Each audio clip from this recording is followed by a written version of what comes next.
Hello friends, welcome to my YouTube channel the web education. So friends, এই মুহূর্তে একটা গুরুত্বপূর্ণ আপডেট আপনাদের সামনে শেয়ার করব। সেটা হচ্ছে রাজ্যে নতুন সরকার গঠন হওয়ার পর পূর্ণাঙ্গ বাজেট পেশ হতে চলেছে আগামী 18 জুন। তো নতুন সরকারের যে মাস্টার প্ল্যানের মধ্যে কি আদৌ ডিএ, চাকরি, স্বাস্থ্য প্রকল্প এই নিয়ে কি কোনো পদক্ষেপ নিয়েছে? সংবাদ মাধ্যমে কী কী তথ্য উঠে আসছে, ডিটেলস আপনার সামনে সেই বিষয়গুলো শেয়ার করার চেষ্টা করব। তো অবশ্যই ভিডিওর শেষ পর্যন্ত সকলে দেখবেন। যারা চ্যানেল নতুন ভিউয়ার্স রয়েছেন, এই ধরনের সমস্ত গুরুত্বপূর্ণ নিউজ, কেস আপডেট, নোটিফিকেশন সংক্রান্ত তথ্য পাওয়ার জন্য অবশ্যই চ্যানেলটি সাবস্ক্রাইব করে পাশে থাকা বেল নোটিফিকেশন করবেন। সবার আগে সঠিক সময়ে সমস্ত তথ্যগুলো আপনার সামনে শেয়ার করা হয়ে থাকে। তো চলুন বিষয়টি একদম ডিটেলসভাবে আলোচনা করা যাক। তো যে বিষয়টি উঠে আসছে যে রাজ্য নতুন সরকারের পূর্ণাঙ্গ যে বাজেট সেটা আসছে আগামী 16 জুন। এই বাজেটে কি বাড়তে পারে ডিএ? একটা প্রশ্ন জাগছে যে রাজ্যের কর্মচারীদের যেহেতু ডিএর যে হার সেটা বর্তমানে 18% রয়েছে আমাদের রাজ্যে, যেখানে কেন্দ্রের 60% ডিএর যে হার সেটা রয়েছে, অর্থাৎ এই যে গ্যাপ, এই গ্যাপ প্রায় 42% কিন্তু রয়েছে। তো আদৌ যেহেতু আমরা সকলেই জানি বা আপনারা জানেন যে রাজ্য সরকারের বা কেন্দ্র সরকারের যে কোনো বাজেট পেশ করা মানে সেখানে কিছু উন্নয়নমূলক কাজ, কিছু সেরকম ঘোষণা, কিছু আলাদা নতুনত্ব করার চেষ্টা। তো আমাদের এই নতুন সরকার আসার পর আশা করছি আপনারা সকলেই জানেন বা যারা দেখছেন ভিডিও বা বিভিন্ন জায়গাতে দেখছেন যে সরকার একটার পর একটা কিন্তু প্ল্যানিং মাফিক কাজ চলছে। তো সেখানে প্রশ্ন জাগছে যে আদৌ কি ডিএ বাড়বে? বাজেটের মধ্যে কোনো নতুন চমক প্রমোদ আসতে চলেছে? কারণ যেখানে এর আগে ফার্স্ট ক্যাবিনেট বৈঠকে রাজ্য সরকার বলেছিল যে ডিএ নিয়ে পরবর্তী যে 18ই মে যে সোমবারে দ্বিতীয় ক্যাবিনেট বৈঠক হতে চলেছে, সেখানে ডিএ সংক্রান্ত ব্যাপারে বা নতুন পে কমিশন ব্যাপারে কিছু গুরুত্বপূর্ণ আলোচনা হতে পারে। তো এটা নিয়েও কিন্তু একটা খটকা রয়েছে এই মুহূর্তে। তো দেখা যাক কী হতে পারে পরবর্তী বাজেট, অবশ্যই সকলের নজর থাকবে। তারপর সাথে সাথে রাজ্যের যে সমস্ত শিক্ষা থেকে শুরু করে চাকরি, কর্মসংস্থান এই সমস্ত দিকে যে রাজ্যের যে পরিস্থিতি বা বেকারত্বের যে সমস্যা সেটা নিয়েও কিন্তু একটা সকলেই তাকিয়ে রয়েছে যে এই সরকার কিছু না কিছু একটা নতুন আনতে চলেছে, যার মধ্যে নতুন নতুন যে চাকরি যেগুলো দীর্ঘদিন ধরে প্রায় বন্ধ রয়েছে, পিএসসির অনেক এক্সাম যেগুলো আমাদের রাজ্যে এখন প্রায় বন্ধ, বা এই যে ডাব্লিউপি, কেপি থেকে শুরু করে তারপরে সাব ইন্সপেক্টরের যে পোস্টগুলো রয়েছে, জেল ওয়ার্ডার রয়েছে, এক্সাইজ ইন্সপেক্টর থেকে শুরু করে এক্সাইজ কনস্টেবল, এই সমস্ত চাকরির পরীক্ষাগুলো আদৌ কি এই বাজেটের মধ্যে আনবে? বা শিক্ষার ক্ষেত্রে যে হিসাবে রাজ্যের শিক্ষার যে হাল অবস্থা, স্বাস্থ্যের যে অবস্থা, সেক্ষেত্রে আদৌ কি কোনো চমক আনতে পারে? তো এগুলোই কিন্তু এখন দেখার বিষয়। তো আজকের ভিডিওতে আমরা জানবো যে বাজেটের 18ই জুন যে হতে চলেছে কেন গুরুত্বপূর্ণ, কোন কোন খাতে বরাদ্দ হতে পারে টাকা, কি কি বড় বড় ঘোষণা হতে পারে বা আসতে চলেছে, এই সমস্ত বিষয়গুলো আপনার সামনে এক এক করে তুলে ধরার চেষ্টা করব এবং সংবাদ মাধ্যমে কী তথ্য উঠে আসছে তার ডিটেলস আলোচনা করার চেষ্টা করব। তো দেখুন, প্রথমত বলে রাখি যে সংবাদ সূত্র মারফত যেটা জানা যাচ্ছে, অবশ্যই আমি আপনার সামনে সংবাদপত্র দেখাবো। তো আগামী 18ই জুন শুরু হতে চলেছে রাজ্যের বাজেট অধিবেশন। এটাই হবে নতুন সরকারের প্রথম পূর্ণাঙ্গ বাজেট। বিশেষজ্ঞদের মতে বলা হচ্ছে যে এই বাজেটে সরকার বেশ কিছু গুরুত্বপূর্ণ কয়েকটি বিষয় কিন্তু জোর দিতে পারে। প্রথম যে বিষয়টি সেটা হচ্ছে রাজ্যের কর্মচারীদের ডিএ নিয়ে বড় ঘোষণা আসতে পারে, সেটাই এখন সবচেয়ে বড় প্রশ্ন। এক নম্বর যেটা হয়তো কর্মচারীদের জন্য একটা খুবই ভালো খবর আসতে পারে, এবং যেখানে 7th পে কমিশন নিয়ে আলোচনাও কিন্তু উঠতে পারে বা কিছু নতুন বিল হয়তো পাস হতে পারে রাজ্য সরকারের তরফ থেকে। দ্বিতীয়ত, নতুন চাকরি ও নিয়োগ নিয়ে বড় আপডেট আসতে পারে বলে একটা আশা করা হচ্ছে। বিশেষ করে শিক্ষা, স্বাস্থ্য এবং প্রশাসনিক ক্ষেত্রে নতুন পদ সৃষ্টি হতে পারে। সম্প্রতি আপনারা দেখেছেন যে আমাদের যে পঞ্চায়েত উন্নয়ন মন্ত্রী মাননীয় দিলীপ ঘোষবাবু মহাশয়, তিনি কিন্তু বলেছেন যে পঞ্চায়েতের যে নিয়োগ, যেটা 2024-25 বর্ষে কিন্তু হওয়ার কথা ছিল, সেটা কিন্তু হয়নি, শুধুমাত্র রেজিস্ট্রেশন হয়েছিল। তো তার কিন্তু 6500+ ভ্যাকেন্সিতে শূন্যপদে নিয়োগ প্রক্রিয়া খুব দ্রুত শুরু হতে পারে।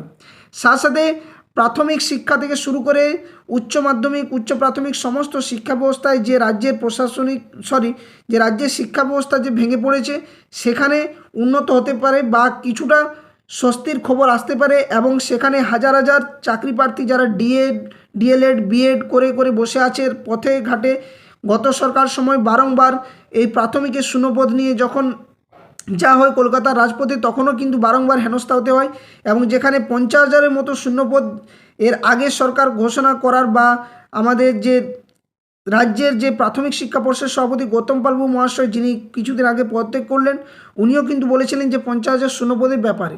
তো এখনও পর্যন্ত শিক্ষা খাতে সেই রকম কোনো ব্যয় করা হয়নি গত সরকারের সময়। তো নতুন সরকারের এটাই আশা করা যাচ্ছে যে শিক্ষা, স্বাস্থ্য এবং প্রশাসনিক ক্ষেত্রে নতুন কোনো পদ সৃষ্টি হতে পারে এবং শূন্যপদ বৃদ্ধি পেতে পারে বলে বাজেটের মধ্যে কিছু তথ্য উঠে আসবে। তৃতীয়ত, স্বাস্থ্য প্রকল্প, হাসপাতাল উন্নয়ন এবং গ্রামীণ স্বাস্থ্য পরিষেবা বরাদ্দ বাড়ানো যেতে পারে বলে একটা মনে করা হচ্ছে। এছাড়াও নতুন নতুন যে রাস্তা, যেখানে যোগাযোগ ব্যবস্থা, ব্রিজ, পরিকাঠামো উন্নয়ন এবং সামাজিক প্রকল্পগুলো নিয়েও কিন্তু বড় ঘোষণা হতে পারে। তো অর্থনৈতিক বিশেষজ্ঞদের মতে এই বাজেটে সাধারণ মানুষের উপর চাপ কমানো হবে এবং নতুন চমকপ্রমোদ বা কর্মসংস্থান, চাকরি প্রার্থীদের জন্য বা বিভিন্ন যে কর্মচারীদের ডিএ বা নতুন পে কমিশন বা এই যে বঞ্চনা দীর্ঘদিন ধরে গত 15 বছর ধরে যে হয়ে আসছে, তার থেকে কিছুটা হয়তো মুক্তি পেতে পারে। তো এই বাজেট হচ্ছে সবথেকে গুরুত্বপূর্ণ। তো চলুন বাজেটের মধ্যে কি কি বলা হচ্ছে এবং সংবাদ মাধ্যমে কি কি তথ্য উঠে আসছে ডিটেলস একবার আলোচনা করা যাক। তো নতুন সরকারের প্রথম পূর্ণাঙ্গ বাজেট আগামী 18 জুন, দেখুন সংবাদ মাধ্যমে দিয়েছে গতকালকে। তো কি বলা হচ্ছে, তো আগামী 18 জুন থেকে শুরু হতে চলেছে রাজ্যের বাজেট অধিবেশন। শুক্রবার অর্থাৎ আগামীকাল আপনারা দেখেছেন যে বিশেষ অধিবেশন বসেছিল, যেখানে বিধানসভাতে অধ্যক্ষ রথীন্দ্র বোস, সেখানে তার সভাপতিত্বে যে বিধানসভার প্রথম বৈঠক বসে। বাংলায় নতুন সরকার গঠনের পর এটাই প্রথম পূর্ণাঙ্গ বাজেট অধিবেশন হওয়ার রাজনৈতিক মহল থেকে সাধারণ মানুষের নজর এখন সেই দিকেই। রাজ্যের উন্নয়ন, নতুন প্রকল্প এবং অর্থনৈতিক সংস্কার নিয়ে গুরুত্বপূর্ণ ঘোষণা হতে পারে বলে আশা করা হচ্ছে। বিধানসভায় দাঁড়িয়ে মুখ্যমন্ত্রী শুভেন্দু অধিকারী বিরোধীদের উদ্দেশ্যে বলেন, বিরোধিতা অবশ্যই হোক, তবে তা যেন গঠনমূলক হোক। এখান থেকে কিন্তু অনেক কিছু বিষয় উঠে আসছে, যেখানে বিরোধীরাও কিন্তু রাজ্যের নিয়ে অবশ্যই কিছু না কিছু কথা বলবে। কারণ আমরা সকলে জানি বা আপনারাও জানেন যে এই রাজ্যের অধিবেশন বা বিধানসভাতে যে সমস্ত অধিবেশনগুলো বসে থাকে, সেখান থেকে একটা বিষয় উঠে আসে যে বিরোধীদের সবসময় রাজ্যের উন্নয়নমূলক কাজের কথা নিয়ে আলোচনা করা। তো অবশ্যই সেখানে গঠনমূলক আলোচনা হবে বলে তিনি আশ্বাস দিয়েছেন এবং কালকের অধিবেশন থেকে বোঝা যাচ্ছে যে এরপর যে বাজেট অধিবেশন হতে চলেছে, সেখানে কিন্তু খুবই উন্নয়নমূলক এবং কিছু গুরুত্বপূর্ণ বিষয়গুলো আলোচনা হতে পারে বা উঠতে পারে। তো এখানে বিধানসভার নির্বাচন থাকায় চলতি বছরে ফেব্রুয়ারি মাসে আগের সরকার নিয়ম মেনে অন্তর্বর্তী আর্থিক প্রস্তাব পেশ করেছিল। সেই প্রস্তাবে মেয়াদ ছিল 4 মাস। এবার পূর্ণাঙ্গ বাজেট তৈরির জন্য ইতিমধ্যেই সব দপ্তরকে প্রস্তুতি শুরু করার নির্দেশ দিয়েছে নবান্ন। সূত্রের খবর, নতুন সরকারের ভবিষ্যৎ পরিকল্পনা এবং প্রতিশ্রুতি প্রকল্পগুলিকে মাথায় রেখেই কিন্তু বাজেট তৈরি করা হবে। অর্থাৎ এখান থেকে একটা আশ্বাস পাওয়া যাচ্ছে যে আমাদের বর্তমান সরকার যে সমস্ত প্রতিশ্রুতিগুলো দিয়েছিলেন, সেগুলো আশা করছি এরপর পূরণের দিকে এগোচ্ছে। রাজ্যের আয় ও ব্যয়ের মধ্যে সামঞ্জস্য বজায় রাখার উপর বিশেষ জোর দেওয়া হচ্ছে। একই সঙ্গে ঋণের বোঝা কমিয়ে পরিকাঠামো খাতে বৃদ্ধি ব্যয় করা, স্থায়ী সম্পদ গড়ে তোলার পরিকল্পনাও কিন্তু নেওয়া হয়েছে। এই বিষয়ে অর্থ দপ্তরের যে বিভিন্ন কর্তাদের সঙ্গে কিন্তু আলোচনা হয়েছে এবং বিস্তারিত বৈঠকও চলছে। মুখ্য সচিব এখানে মনোজ আগরওয়াল তিনি বলেছিলেন যে প্রশাসনিক সূত্র মারফত যে জানা যাচ্ছে যে অর্থের অপচয় রুখতে প্রতিটি দপ্তরকে কড়া নজরদারির নির্দেশ দেওয়া হয়েছে। বিভিন্ন খাতে বরাদ্দের হিসেব নতুন করে খতিয়ে দেখা হচ্ছে। বিশেষ করে প্রায় 4 লক্ষ কোটি টাকার যে বাজেটে পরিকাঠামো খাতে মাত্র 41,000 কোটি টাকা যে বরাদ্দ হওয়ার অসন্তোষ প্রকাশ করেছেন অনেক আধিকারিক এই বিষয়ে। অর্থাৎ এর আগের সরকার অনেক কিছু বিষয় নিয়ে যেটা আলোচনা করার কথা, সেগুলো কিন্তু হয়নি। ফলে আগামী বাজেটে রাস্তা, সেতু, স্বাস্থ্য, শিক্ষা এবং কর্মসংস্থানের মতো গুরুত্বপূর্ণ যে ক্ষেত্রগুলো, সেগুলোতে বেশি বরাদ্দের সম্ভাবনা তৈরি হয়েছে বলেও মনে করা হচ্ছে।